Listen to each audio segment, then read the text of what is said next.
Halo guys, assalamualaikum warahmatullahi wabarakatuh. Balik lagi bersama gua di Fuckboy Motovlog.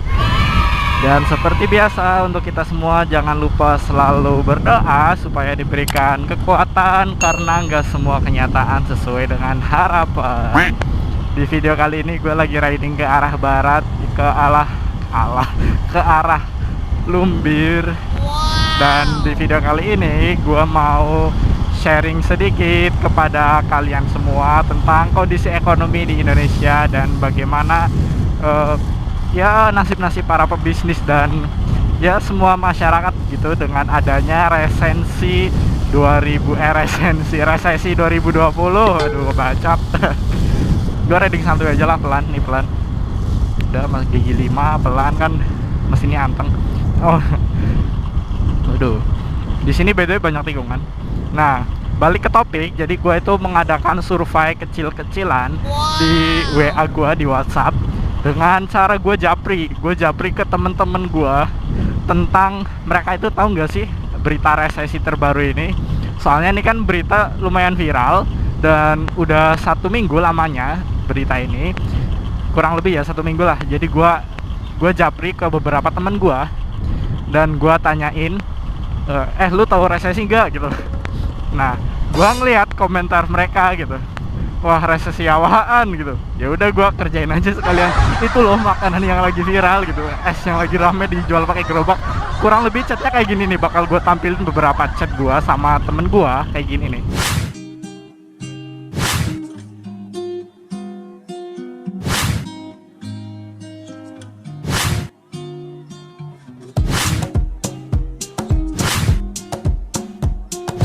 Nah ya kurang lebih kayak gitu bro.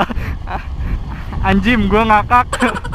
Pada kagak tahu berita-berita lagi viral kayak gitu, emang pada nonton apaan aja sih. Lanjut ngebahas tentang resesi. Resesi itu ada apa sih? Resesi itu adalah kondisi ketika dimana indeks PDB atau GDP dari suatu negara itu minus atau menurun selama beberapa periode secara berturut-turut. Nah, sedangkan pengertian dari PDB sendiri adalah PDB itu disebut juga dengan produk domestik bruto, atau kalau bahasa Inggrisnya itu GDP atau gross domestic product. Nah, jadi GDP atau PDB itu adalah suatu nilai dari total penjualan atau produksi barang dan jasa dari suatu negara, atau bisa disebut juga dengan presentase perekonomian negara. Jadi kasarannya itu PDB itu bisa digunakan untuk menghitung berapa persen sih pendapatan negara itu setiap periodenya. Periodenya itu yang ditentukan, dia mau per bulan atau per kuartal atau per apa gitu. Nah, untuk menghitung dari PDB sendiri itu ada rumusnya. Jadi emang untuk Indonesia sendiri tahun 2020 ini di kuartal kedua itu indeks PDB-nya itu turun jadi minus 5,3 atau 5, berapa ya, gue lupa, nanti gue tampilin di layar. Nah, ketika kondisi minus itulah yang disebut kita mengalami resesi.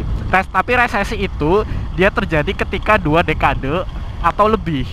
Sedangkan ini baru jadi kondisi resesi itu bisa dibilang resesi itu ketika kondisi PDB-nya itu minus selama 2 kuartal atau lebih. Jadi Indonesia ini kan baru kuartal kedua yang mengalami minus, dan sekarang ini ke kuartal ketiga.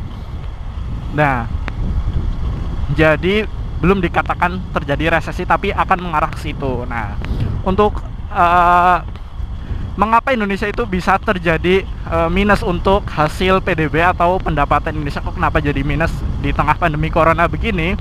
Kan sebenarnya nggak cuma Indonesia doang, jadi banyak negara gitu yang mengalami resesi. Nah,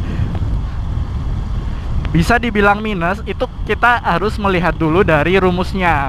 Rumus yang digunakan untuk menghitung dari persentase PDB sendiri.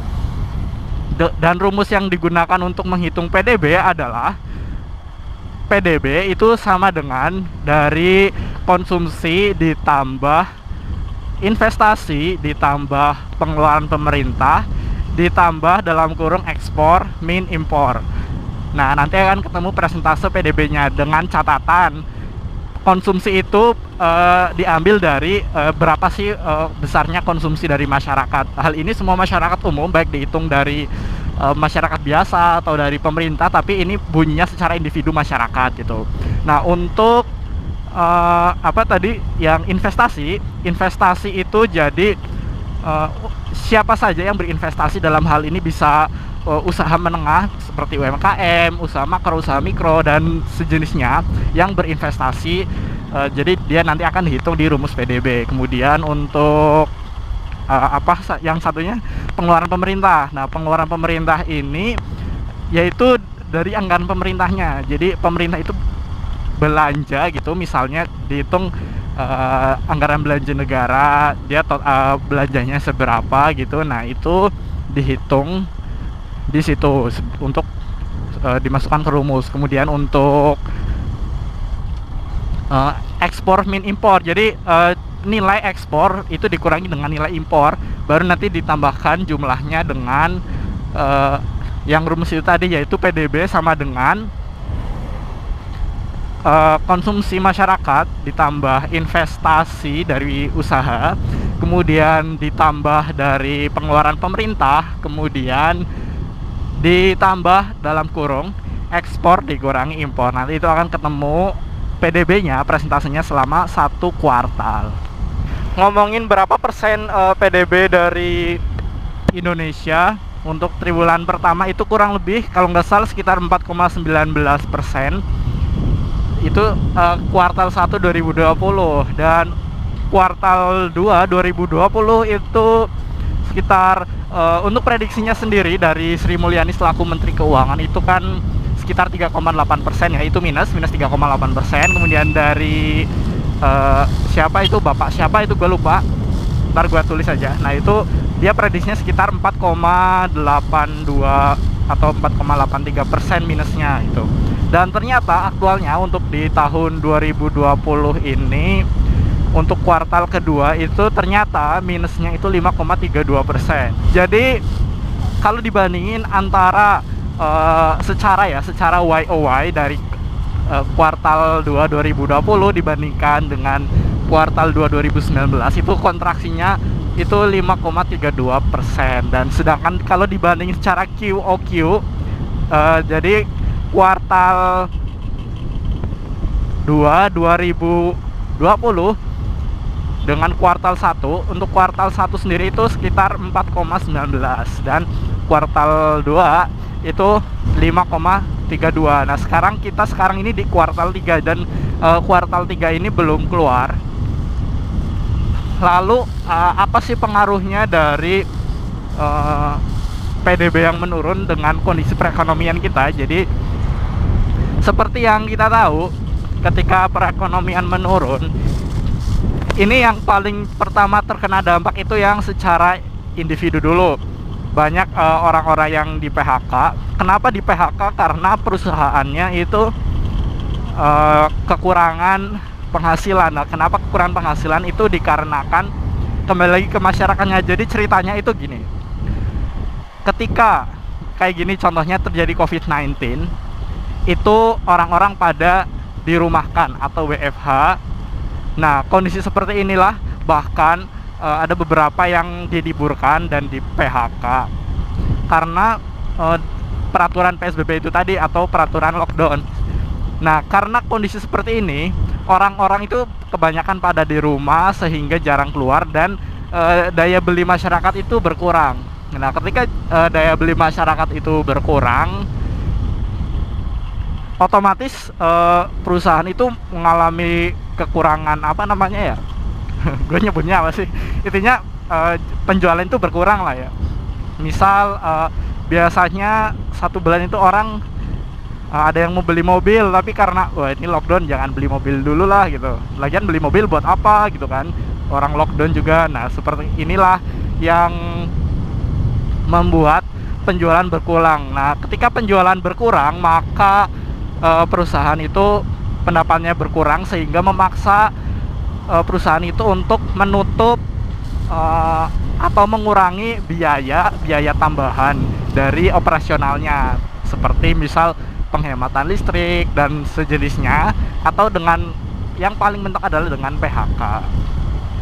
Nah, dengan kondisi seperti ini, kondisi penetrasi di masyarakat itu semakin jadi semakin terpuruk gitu. Udah dia lockdown, gak punya kerjaan, terus intinya memaksa orang itu untuk berhemat, dan ya begitulah ya, seperti yang lu tahu dan mungkin lu baca di berita-berita gitu.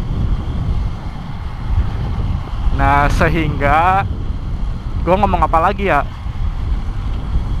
ini tikungan nih buat lu semua yang mau ngevlog ke Lumbir sini nih, bisa lu nyobain tikungan.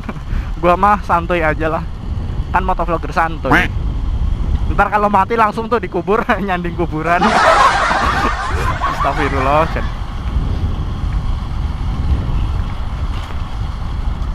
Nah, sharing sedikit tentang kondisi perbisnisan selama COVID-19 ini, itu bisa dibagi dalam menjadi 3 kategori. Yang pertama adalah ketika bisnis atau usaha lo itu terkena dampaknya. Yang kedua itu dia stagnan, dan yang ketiga sudah laju kembali pulih gitu. Nah, untuk gua sendiri kan, gua ada beberapa usaha yang gua lakukan. Ini ada apa kok rame banget? Ada apaan sih?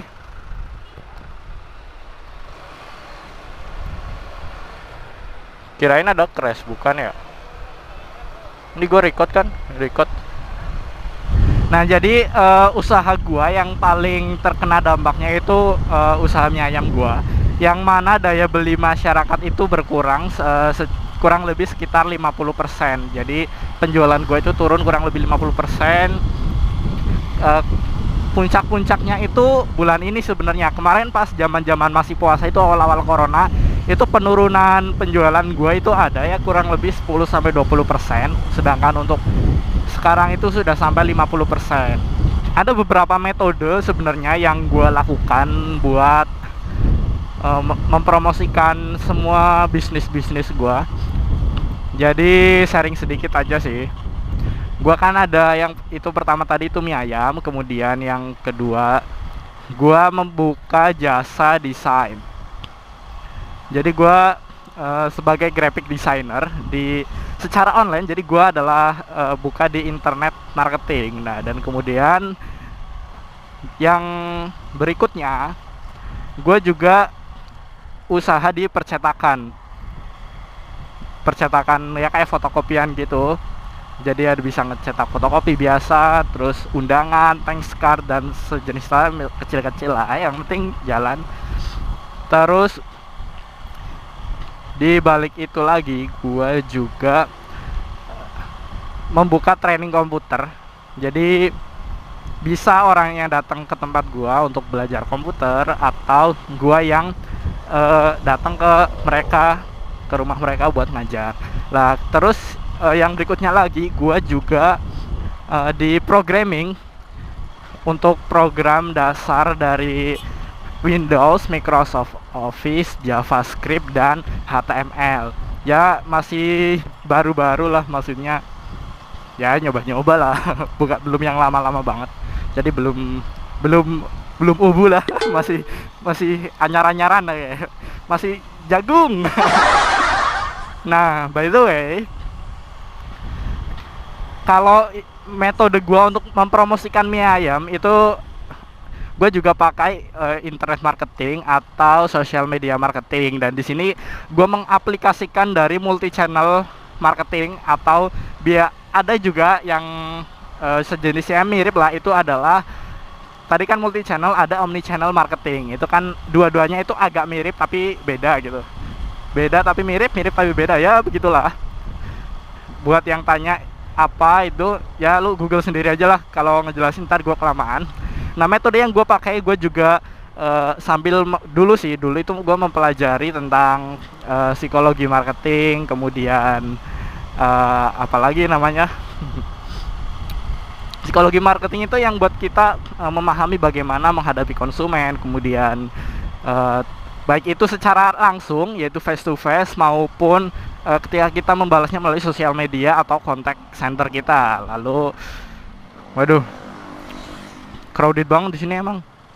Nah, yang gue lakukan itu gue menganalisa terutama di WhatsApp. Gue paling sering itu menganalisa di WhatsApp tentang respon dari masyarakat atau buyer ya terhadap produk gue, terutama yang mie ayam ini. Gue kan lebih sering di WA gitu. Nah, gue akan melihat insight mereka. Jadi sebelumnya gue itu mengambil semacam penelitian kecil tentang, contohnya adalah orang-orang ngebuka story gue itu rata-rata jam berapa, kemudian bagaimana responnya dari komentarnya, apakah cuma dilihat doang atau dia ada komentar atau apa. Jadi gue itu mengamati temen gue one by one. Dia ngeliat story gue jam berapa. Jadi kalau yang temen di WA kan gue tahu dia itu kerjanya apa, gue juga tanya di posisi apa, di bagian apa gitu, apalagi yang di pabrik. Jadi gue tahu jam kerjanya kira-kira gitu, dari misal ini jam segini gitu. Nah, jadi ketika gue bikin story jam sekian dan dia nggak nonton, oh mungkin ada hal lain, mungkin dia tidur atau dia sedang kerja atau apa gitu kan. Nah, dari jam-jam situ gue membuat marker bahwa waktu terbaik ketika gua posting untuk mempromosikan itu sekitar jam sekian. Karena kalau misalnya kita posting pagi dan teman-teman kita rata-rata ngebukanya siang, itu kurang efektif. Jadi lebih baik itu kita bikin story dan langsung banyak yang nonton. Ketika itu insight-nya itu akan lebih bagus.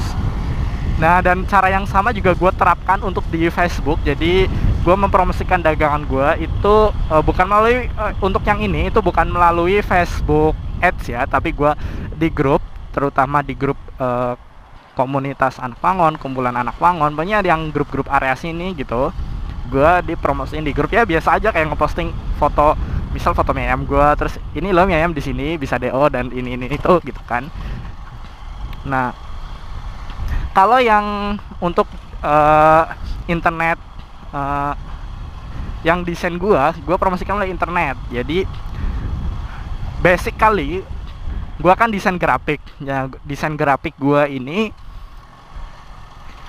bisa kayak PowerPoint. Nah, tapi untuk PowerPoint, gue mendesain PowerPoint itu buat bisnis profile, maksudnya untuk kayak presentasi bisnis atau tentang office gitu ya, yang begitu-begitu. Terus untuk graphic design sendiri, gue itu mendesain apa aja sih, random sebenarnya, kayak desain baju, banner, hijab printing, dan apa aja lah intinya. Insya Allah kalau desain grafis itu jangkauannya luas. Dan salah satu customernya adalah staff gua, staff di kampus gua. Itu dia buka usaha hijab printing yang lumayan premium tapi harganya murah. Nah, itu dia awal beberapa desainnya itu dari gua. Lalu buat yang berikutnya itu gua mempromosikan melalui internet marketing, yaitu web design. Nah, kalau misalnya teman-teman semua mencari website gua yang buat jualan, itu ada namanya, gua belok mana ya? Belok kanan aja lah yang view-nya bagus.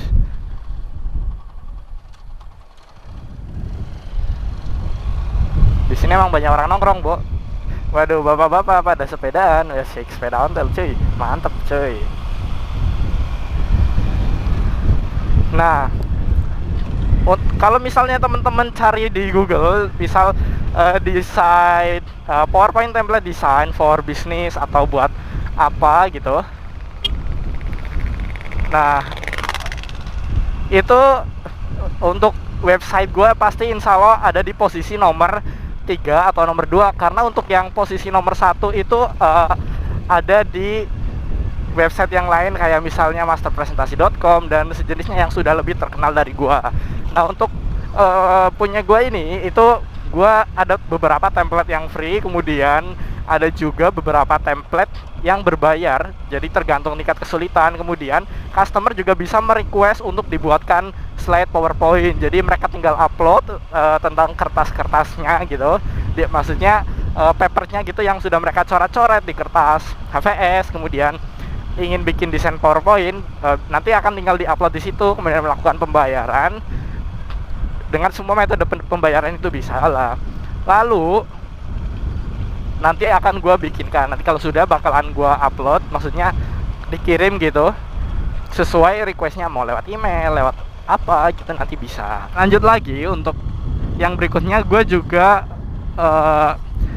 cukup lumayan aktif dalam fotografi dan videografi. Jadi gue bisa lah sedikit-sedikit untuk melakukan photoshoot dan video shoot, kemudian editing yang ringan-ringan aja lah. Jadi gue beberapa menerima orderan untuk itu. Dan yang paling sering gue itu menerima orderan untuk editing foto. Jadi kayak misalkan menghilangkan orang di latar, terus itu kan pakai Photoshop, kemudian kayak cloning atau apa yang intinya yang harus pakai Photoshop. Lalu ada juga kadang yang minta dieditin pakai Lightroom. Wow, piye.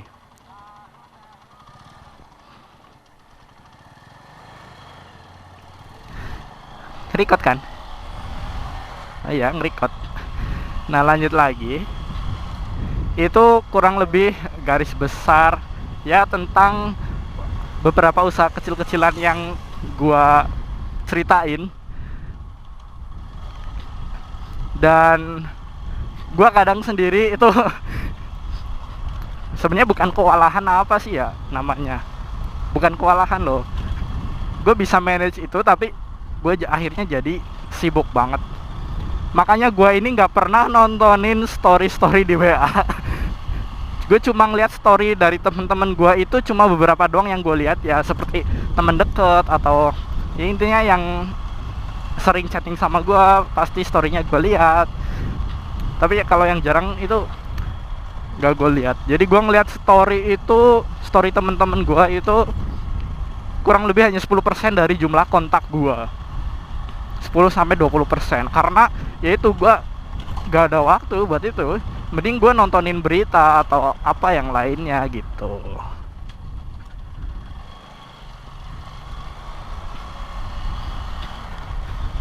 Nah untuk alhamdulillah sih untuk yang seperti web design, pokoknya yang graphic design itu stagnan. Maksudnya selama pandemi corona ini itu dia nggak ada penurunan lah. Alhamdulillah ini nggak ada penurunan yang signifikan. Terus untuk yang kursus itu yang training komputer, alhamdulillah ini mengalami peningkatan. Apalagi kan ini sekarang tuh zaman-zaman tahun ajaran baru ya, itu banyak anak-anak yang mau masuk SMA gitu, yang pada mau belajar tentang perkomputeran gitu. Jadi alhamdulillah kliennya nambah, klien keduburan bahasanya cok. Terus untuk editing itu ya cukup menurun sih jumlah customer yang menurun. Untuk beberapa temen gue ya gue editin secara free lah ya, sama temen sendiri, maksudnya cuma ngedit foto doang yang gak seberapa lamanya ya free. Dan apalagi kalau cuma ngedit di LR doang, cuma color grading doang mah insya Allah ya free lah sama temen sendiri juga. Awok temen deket tapi temen doang, deket tapi temen doang. Ya mungkin gitu aja sih bro. Yang penting tips dari gua ini selama resesi ini yang kemungkinan bakalan terjadi, kemungkinan besar itu gua prediksiin terjadi sih. Saran gue yang pertama itu berhemat, dan yang pasti harus bisa membedakan mana kebutuhan dan mana keinginan. Itu harus. Kemudian yang berikutnya adalah kita harus punya tabungan darurat. Nah, untuk tabungan daruratnya sendiri diusahakan dana liquid atau dana yang cair yang siap ditarik kalau misal kita ada, yaitu kurang lebih 30% dari gaji kita. Iya, kalau kita pekerja dari suatu perusahaan, kurang lebih 30% dari gaji kita itu kita alokasikan sebagai dana darurat. Nah, untuk alokasi dana itu sebenarnya ada teorinya, yaitu teori ABCD, tapi gak bakal gue jelasin karena bakalan panjang banget. Nah, untuk untuk tabungan itu kan tabungan darurat. Nah, untuk mode investasi juga kita harus punya investasi. Jadi kita harus punya dana liquid yang sebagai investasi. Nah, untuk investasi sendiri itu bisa menggunakan reksadana. Nah, di reksadana ini usahakan yang liquid, dana liquid. Kenapa dana liquid? Karena yang gampang, maksudnya lebih gampang dan gak terlalu beresiko. Dan tapi di selama pandemi ini gak direkomendasikan untuk buka investasi reksadana liquid, itu terlalu beresiko. Tapi yang gak terlalu beresiko itu ada namanya dari IDX Q30. Silahkan cari sendiri di Google ya, mungkin gitu aja karena gue udah sampai di warung gue. Thank you for udah nonton, jangan lupa klik like, comment, share, dan subrek channel gue supaya gue lebih semangat lagi. Thank you and bye bye.